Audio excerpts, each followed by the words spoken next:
Gönlümün ruhi, ömrümün nuri, sensin pek yürekli uzum.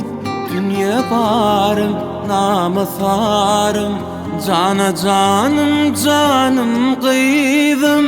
Arzularım hasılan, dilim eşsin balam Allah'ım.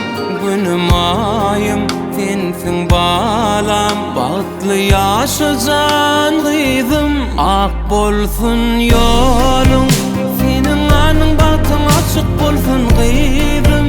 Dine kovluklar kurşusun huzurun, bağıtsana kanatın gersin kıydım. Balam ak bolsun yolun, senin anın batın açık bolsun kıydım. Dine kovluklar kurşusun huzurun, bağıtsana kanatın gersin kıydım.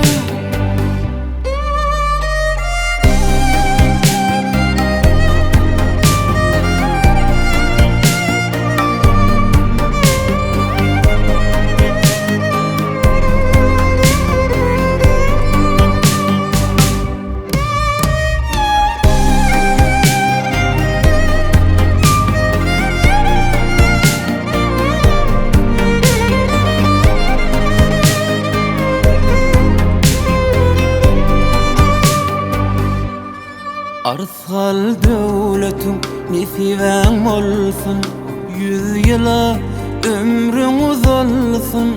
Can sağlığa gülkü dolsun, mehribanım canım kıydım. Baktlı günler alıp badın, büresin canım kıydım adın. Dünyada köngül muradım, dinmez arzuken kıydım. Ak bolsun yolun, senin anın batın açık bolsun kıydım. Dine kovluklar kurşusun huzurun, bağıtsana kanatın gersin kıydım.